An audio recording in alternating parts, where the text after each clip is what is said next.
Kenapa sih kita punya otak? Kita punya otak karena untuk bisa berpikir ke depan. Gunanya otak itu, makanya penguasa tuh harus punya otak. Penguasa tuh harus punya otak. Dia bisa lihat 5 tahun lagi, 10 tahun lagi, 20 tahun lagi kayak apa tuh. Itulah otak fungsinya. Saya mau katakan hari ini, saya mengatakan di mana-mana, Morowali Utara tidak akan dikenal kalau tidak kehadiran industri yang ada. Pengangguran kami masih akan tinggi kalau tidak kehadiran industri yang ada. Jadi sebenarnya kami berterima kasih dengan kebijakan hilirisasi industri yang ada. Karena membuka lapangan kerja, dampak ekonomi multiplier efek yang sangat luar biasa.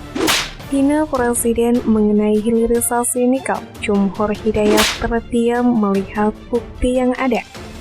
Hilirisasi itu yang digembar-gemborkan Presiden, itu buat saya manipulatif. Nilai tambah yang tertahan untuk bangsa ini apa? Kecuali sewa tanah, sama nyerap beberapa tenaga kerja murah itulah. Hati-hati, saya peringatkan, karena pertumbuhan ekonomi itu 27%, tertinggi di dunia itu. Nggak ada di dunia manapun pertumbuhan ekonomi sampai 27%. Dan yang bagus lagi, saya cek pasar, kemudian saya cek ke BI, inflasinya hanya 3,3%. Kenapa saya peringatkan? Supaya yang benar ini terus dipertahankan, ditingkatkan lebih baik lagi. Indonesia Timur hari ini bergeliat dengan pertumbuhan ekonomi yang sangat tinggi. Kami 10,26% Bang Arni. Pendapatan kami dari sektor tambang dan hilirisasi tambang ini ratusan miliar setiap tahun. Kami bisa memberikan beasiswa setiap tahunnya kepada 3.000 mahasiswa Morowali Utara dimanapun. Kami bisa memberikan bantuan modal usaha 300 kepada UMKM setiap desa 300 juta. Dan dari mana uangnya? Ya karena kehadiran tambang dan hilirisasi tambang yang ada. Saya ini udah tahu kejadian kayak gini tuh 7 tahun yang lalu. Karena saya punya otak. Ini kejahatan yang paling luar biasa menurut saya. Makanya saya bilang negara dalam negara. Itu kejahatan diskriminasi.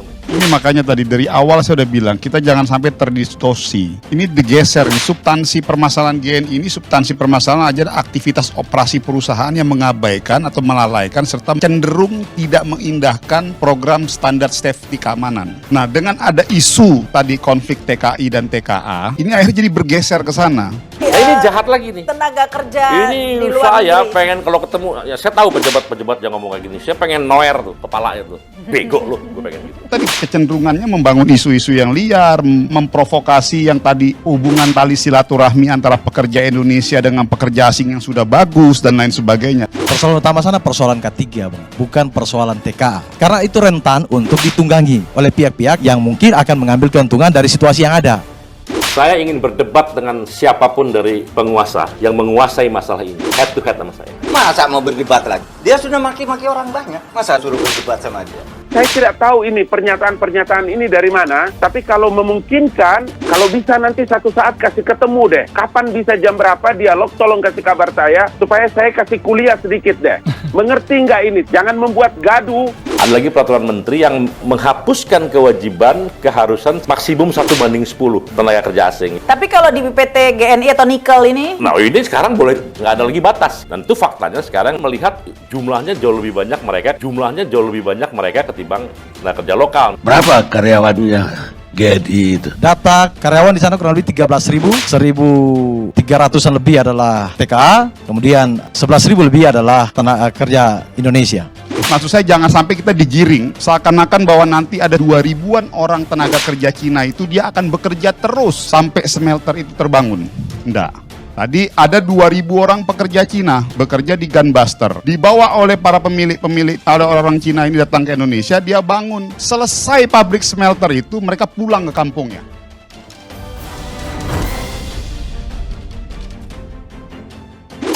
Ketua Umum KSPSI Jumhur Hidayat tuding kebijakan hilirisasi nikel Presiden Joko Widodo manipulatif. Jumhur menilai kebijakan hilirisasi nikel Jokowi hanya manipulatif disampaikan via channel Realita TV 21 Januari 2023. Hilirisasi yang dibanggakan Presiden buat saya hanya manipulatif, ungkap Jumhur penuh dengan emosi. Ia memandang langkah Presiden tidak cerdas. Saya paham konsep hilirisasi, saya mengerti karena saya sekolah soal industri, kata Jumhur. Bukan hilirisasi model Jokowi yang dinilainya percuma dan sia-sia. Buat apa rakyat kita capek gali tambang kalau dapatnya sedikit, lalu dipaksa jual ke smelter milik Cina, ujarnya.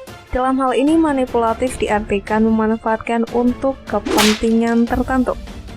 Baginya hilirisasi yang benar adalah nikel dikerjakan aneka tambang. perbankan pasti mau kasih pinjaman, apalagi produk nikel diperebutkan asing, ungkapnya. Lalu kenapa tidak dilakukan? Karena memang manipulatif, tambahnya.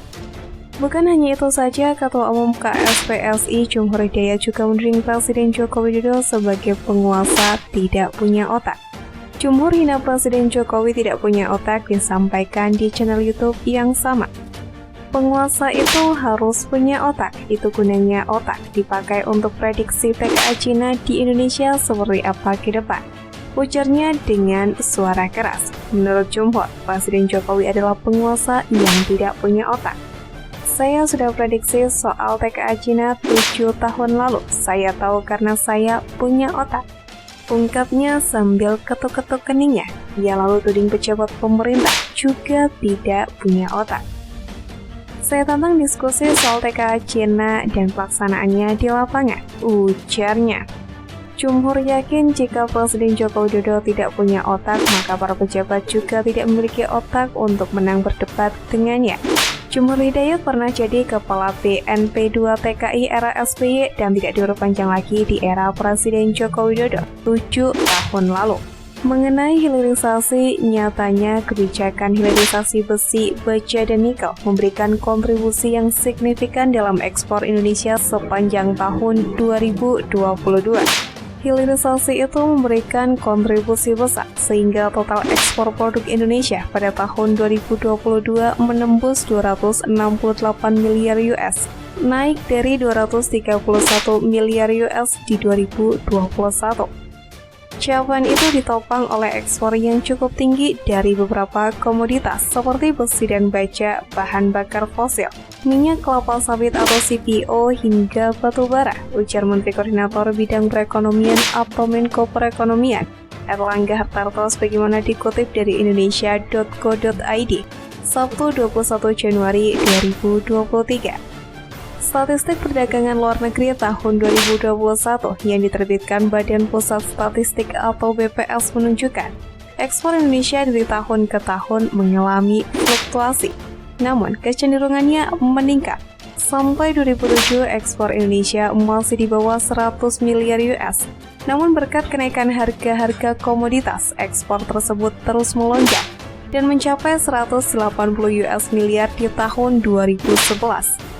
Namun pada tahun 2019 dan 2020 nilai ekspor kembali menyusut 6,8% dan 2,6%. Pada tahun 2021, ekspor Indonesia kembali rebound dan mencapai 231 miliar US. Pada tahun 2022 juga menguat ke level 268 miliar US.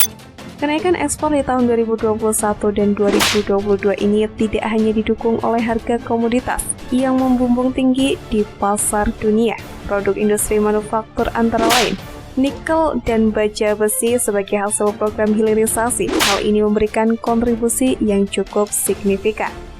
Meskipun tahun 2023 diantisipasi sebagai tahun sulit dan dibayang-bayangi pelambatan ekonomi global, Menko Erlangga Hartarto optimistis bahwa ekonomi Indonesia tetap akan bisa tumbuh.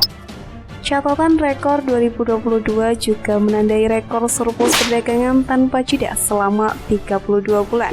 Sejak Mei hingga Desember 2022, dari sisi tujuan ekspor menurut Menko Erlangga, tidak banyak perubahan. Tujuan ekspor yang terbesar tetap Tiongkok dengan kontribusi 57,7 miliar US.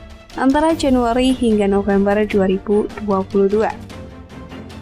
Pada periode yang sama pula, ekspor terbesar kedua adalah Amerika Serikat dengan 21,6 miliar US dan ketiga Jepang 21,1 miliar US. Untuk ke seluruh negara ASEAN bila dijumlahkan, ekspor Indonesia 2022 mencapai 48,9%. Kedepannya Erlangga mengatakan bahwa pemerintah akan terus memperkuat pangsa pasar ekspornya di negara-negara ASEAN. Kemudian Menteri Investasi dan juga Kepala Badan Koordinasi Penanaman Modal atau BKPM Bahlil Lahadalia juga menegaskan bahwa fokus pemerintah Indonesia pada penciptaan nilai tambah melalui hilirisasi yang berorientasi pada energi dan juga industri hijau. Hal itu disampaikan Bahlil saat membuka Pavilion Indonesia di Swiss 18 Januari.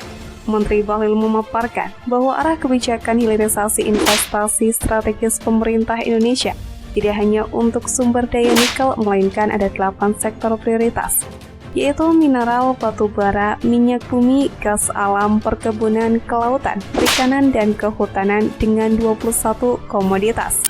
Kebijakan tersebut sudah berjalan dan direncanakan nilai investasinya hingga tahun 2035 akan mencapai 545,3 miliar dolar Amerika Serikat.